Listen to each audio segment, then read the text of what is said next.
Hello everyone, and welcome to Strong Dragon Training, the Flame of Fitness. My name is Dragos, and I'll be taking you guys through another series of workouts throughout this entire next week. And today we're going to start with the chest, and we're going to use a band. Now before we go any further, I would like to quickly remind you guys to please like and subscribe to our channel for more amazing videos like we have been posting up until now, and we will be posting for a long time to come. Also, below this video, there is a short version of what I'm going to take you guys through today in this particular video. The short versions allows the people who already have a good idea about the exercises and how to do them correctly to quickly skim through everything that I'm doing and just get to work in their own little part of the house or whatever you're working out and just get through the program as I am planning it. Also below that link, I am also posting the workout, the exercises, repetitions, and sets that I want you to follow to make this workout very successful. So as I mentioned, today we're going to go into detail on how we can get an amazing chest workout with just a band like this and a couple of chairs around your house to use as a little bit of support. So without further ado, let's jump right into the workout and see how we can get creative with just a little bit of space, some chairs, and a band of your choice. Alright, so here we go guys with the very first superset. As I mentioned, all we're going to need is a band, and down the road we'll have 3 supersets to go through today. We're going to need a chair or a bench or anything that you have for spare around your house. Now these bands, first of all, they're going to go throughout the workout with us, and you can pick whichever band you want. If you go to any fitness store, even a Walmart, a Superstore, and any other store or supermarket that has a fitness corner into it, you will find different types of bands. They can be thinner than this one, there's red, there's yellow, there's green, blue, black. Depending on whatever level of fitness you are, you can get them lighter or tighter and thicker. So whatever resistance you want, I generally recommend having a couple of options within your house so that sometimes when you get more tired or you're finding that it's just getting way too difficult for you to continue on and finish the repetitions that I planned for you guys, then you can move to a lighter band. However, if you think that your fitness level can sustain a workout throughout with just one single band, then you can keep with that as well. The whole point is, and it has been before with all my other workouts, I want you guys to always focus on the number of repetitions that I put down. Repetitions is very important. So if I say 20, 10, 15, or 1,000 repetitions, whatever weight you use is up to you and your fitness level. This is how I go throughout with my clients as well. I always recommend to them, you have to finish the amount of repetitions I give you, whether we need to go lighter on weight or we need to go heavier on weight. We need to gauge that and see exactly what weight we can use to get the amount of repetitions. If you can do more repetitions than what I planned for you guys, then the weight is too light. If you can't get to the amount of repetitions that I give you guys, then the weight is too heavy. So really gauge and find out, because another point to think about is as well, that if you can get to, let's say, 10 repetitions I prescribe to you, and you get to number 10, but you have 2 or 3 more repetitions before you actually completely fail, then you got the perfect weight.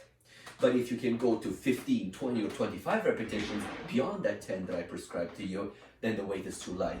Think about increasing that weight.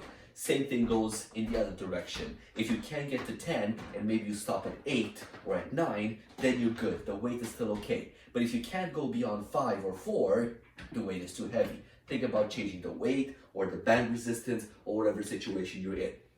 So keeping that into account, let's get into the first superset. So for this one, we're going to have 3 rounds running around to this superset.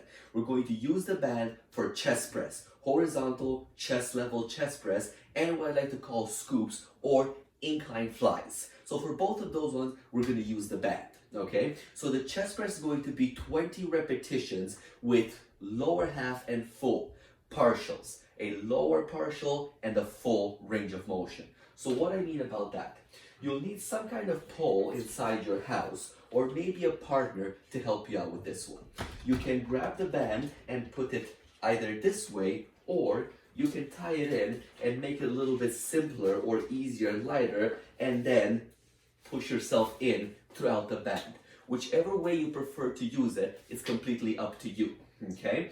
Now, if you're doing a chest press, you want to start with just a little bit. I'm going to stretch this out just a little bit more.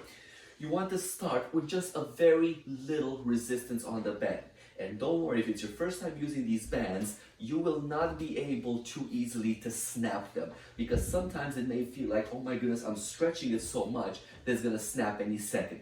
They're made of good material, and especially if you buy a brand like, for example, Northern Lights, then you'll have a very good quality band, and you don't really have to worry about snapping that thing anytime soon. So for chest presses, taking that into account, we are going to have a good position that the band will not have the opportunity to yank us back into the pole that we're grabbing up against. So I always suggest having a straddle stance for your chest press, okay? 1 foot forward, 1 foot back. Now, just like when you lie down on a bench and you do a regular chest press with dumbbells or with a barbell, you want your back to be absolutely straight and the band to start at the shoulder level, right? If the band is way too low and you end up pressing upwards, you're hitting an incline. If you're pressing downwards because the band is tied up too high, you're hitting a decline chest press.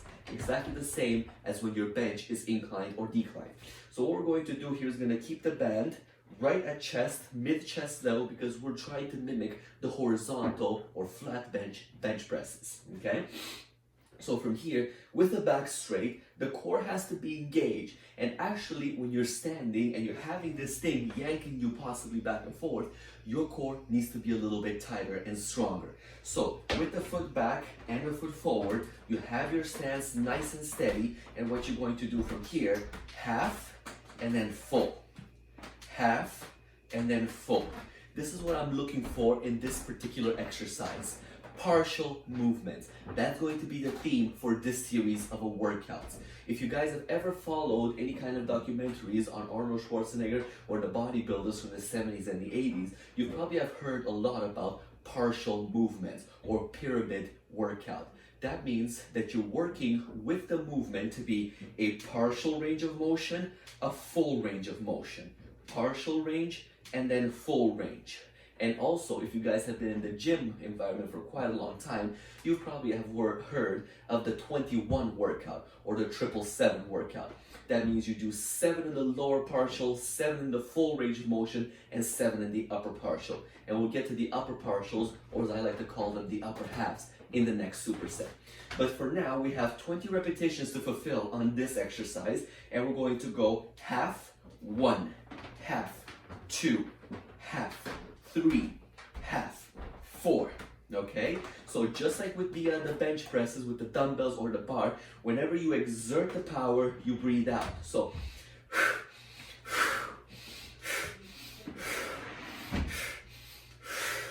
okay? And also, when flexing the muscle to do the exercise, the rules stay the same. Your shoulders and your pectorals, your chest muscles, have to contract and pull in together every time you're going for that full extension, right? When you're in the partial, you have a partial flex because you can't really close your arms together to get that full flexion of the fibers. But when you do the full, you have that opportunity to flex the fibers in. So don't forget how important it is to flex those fibers and get the full work out of the pectorals, rather.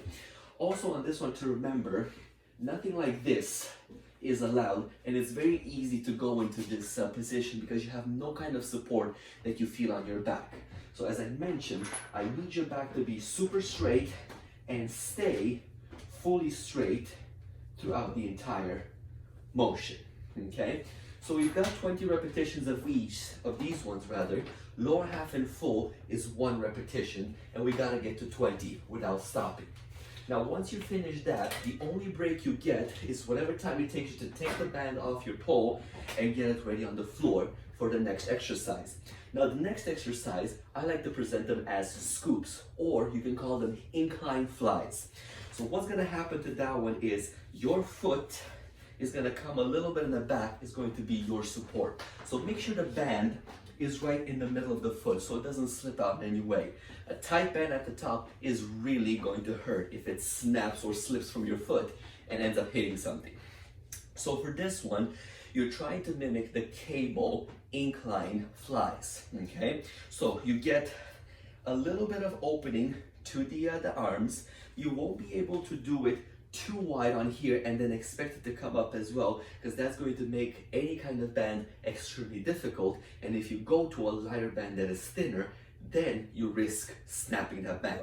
So a way to do this one is going to be put it underneath your foot, let your foot lag a little bit behind, and from there you have a straight back and you go 1, 2, 3, 4, and 5.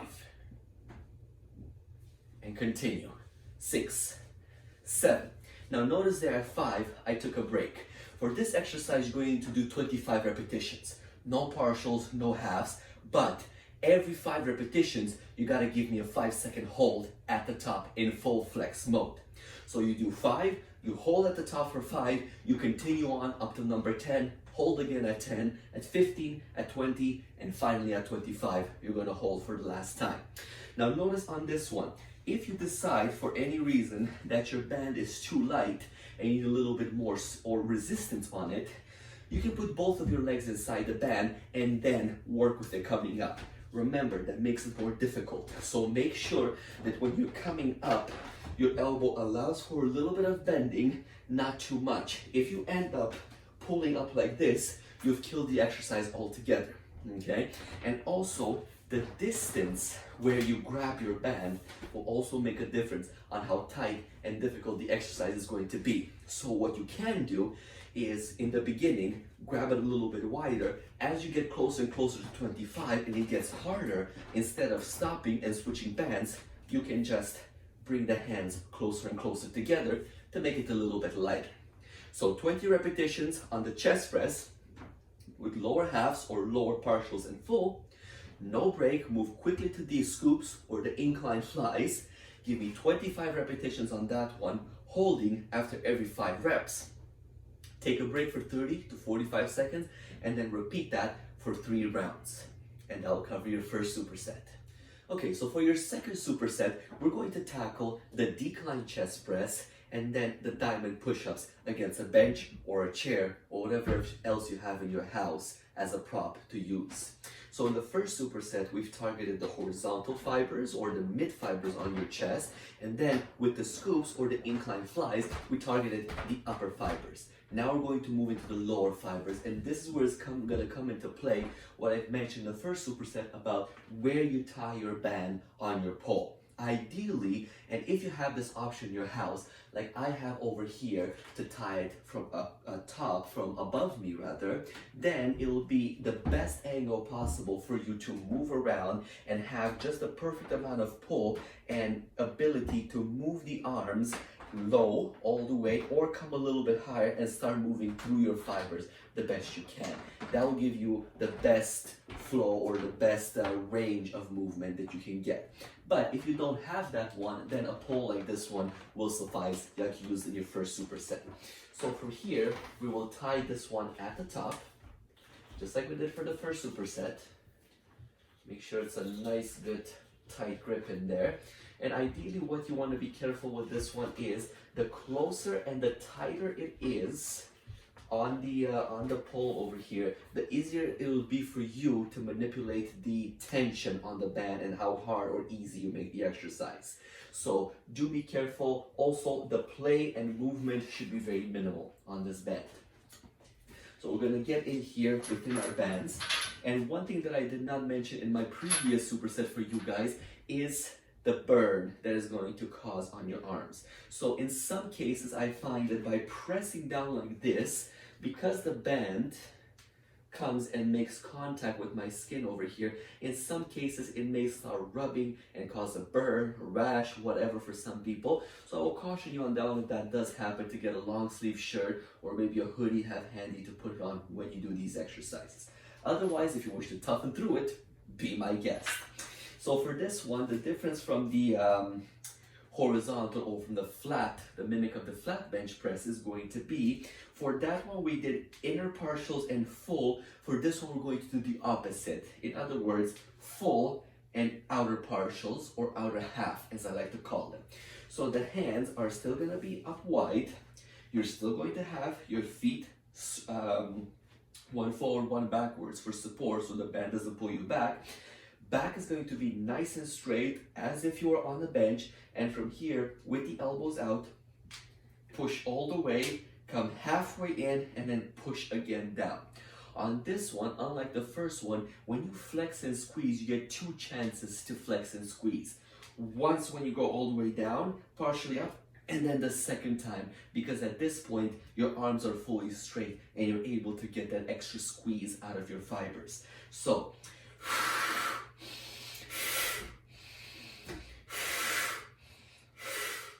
and back. You're looking for 20 repetitions of this, and just like with the other one, 1 and 1, 2 and 2, right? You're not counting 1, 2, 3, 4 with these ones, right? The whole idea is to count in the halves as only halves and not full. Both of those will make a full repetition. Now, the other thing to watch out for on these ones as well, and especially on the decline, is your tricep engagement in the whole exercise coming back. Because the triceps are secondary muscle to any kind of chest press exercise, you want to be extra focused on the chest muscles over here, way more than you will be with just the bench press, the barbell, the dumbbells, or whatever. Because on this one, as the band pulls back, you'll be tempted to really engage your triceps and hold that band from going back too fast and snapping backwards. And sometimes, in most cases, people forget about the chest. So what I'm going to tell you on this one is focus on the chest in both directions. All that is in your head at the point where you're doing this decline exercise is your chest muscle. Your triceps in your head, they don't even exist right now. All you need to worry about is your elbows staying back and your chest engaging and disengaging at the same time. Once you got to the bottom and you flex, don't just let the chest go numb and then use your triceps to come back, because you're defeating the purpose of the exercise then. Your triceps know what they need to do. You don't have to worry or feel too much burn into them. You will feel some by the time you get to 20, but that's normal. If you get to 20 and you feel nothing in your chest, but everything in your triceps, then you gotta worry about a few things over there, not the right muscles engaging. The second exercise that I'm gonna get you guys to do, as I mentioned, is the diamond push-up on a bench or chair or whatever you have.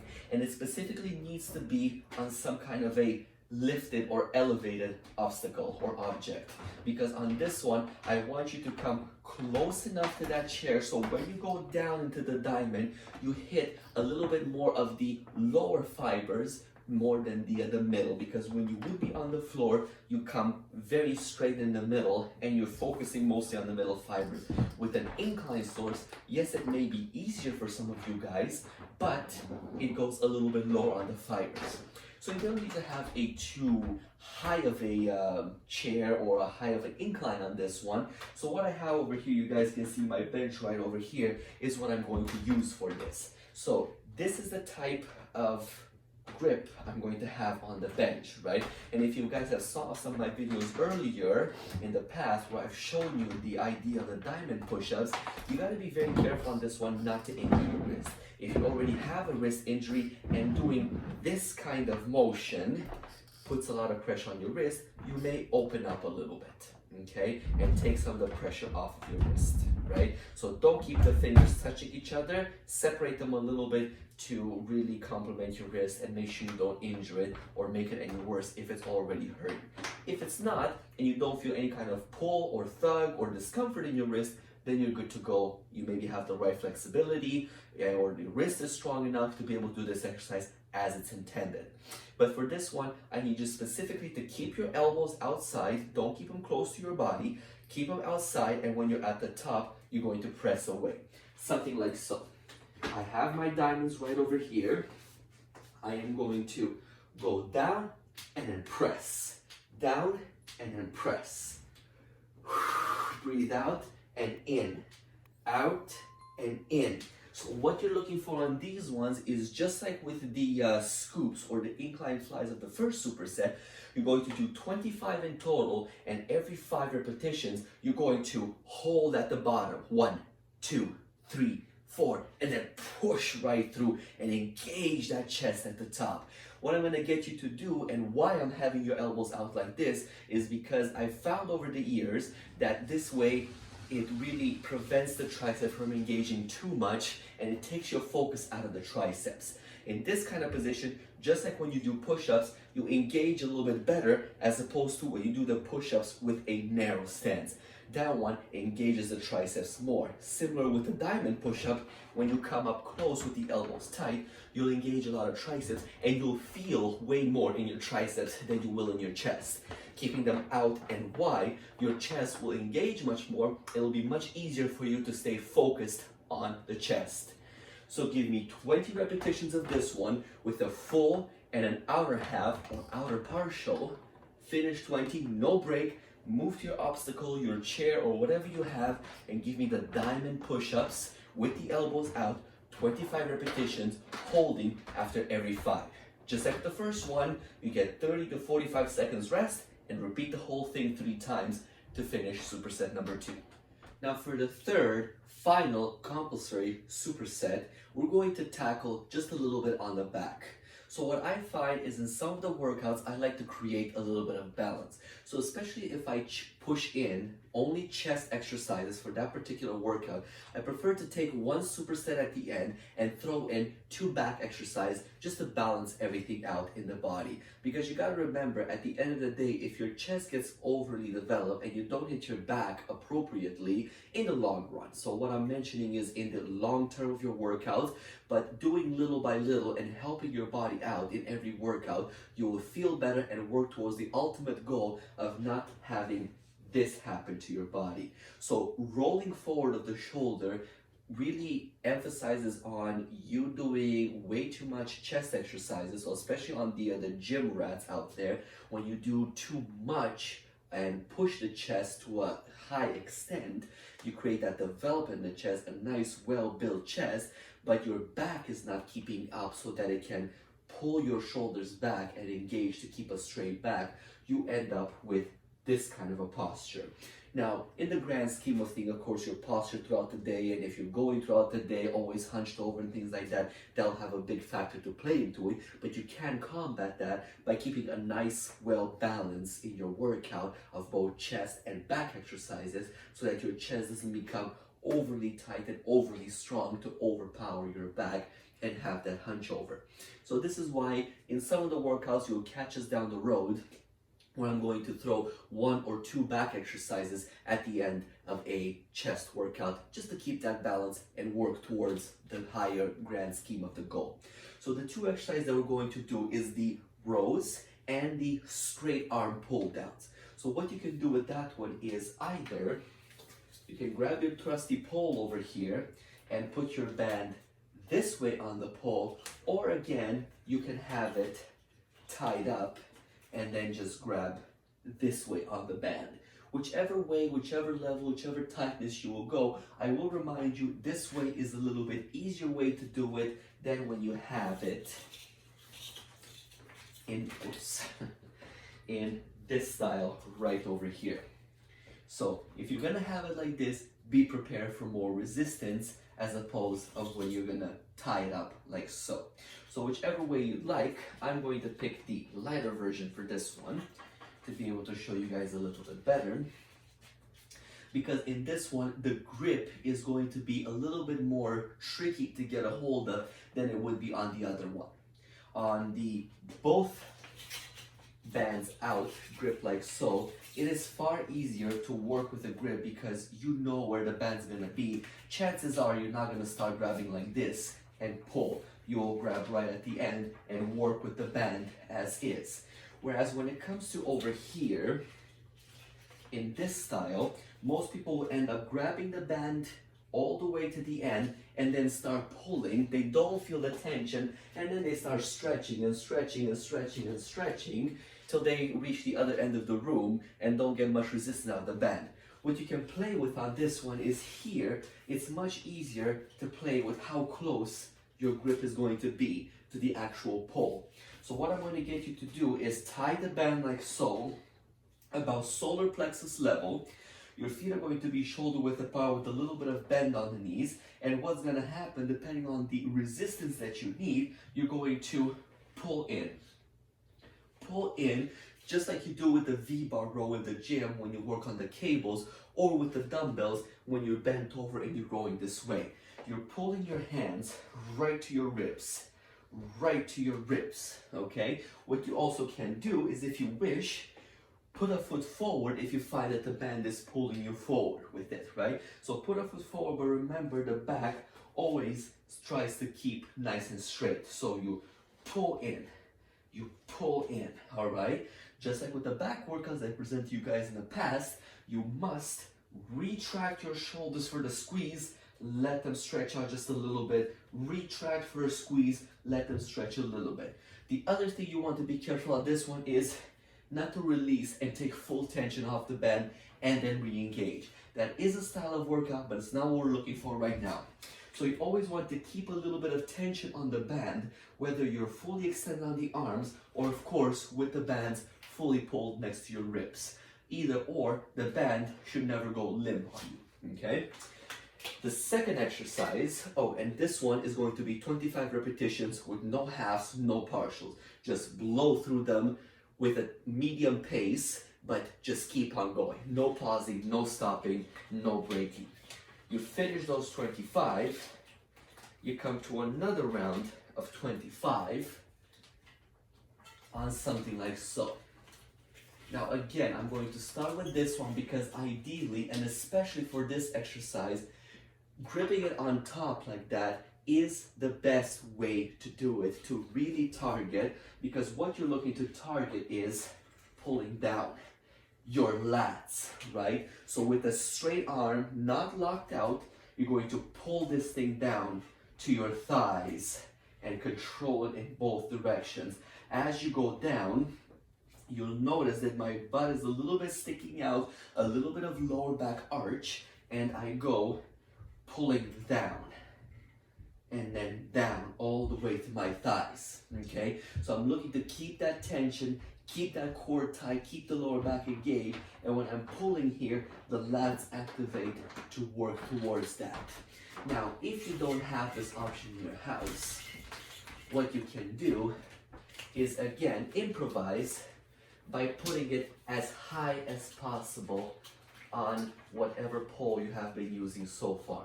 So just like with the decline chest press, the higher you go, the better. And especially with this one, because you are trying to target this kind of a pull down.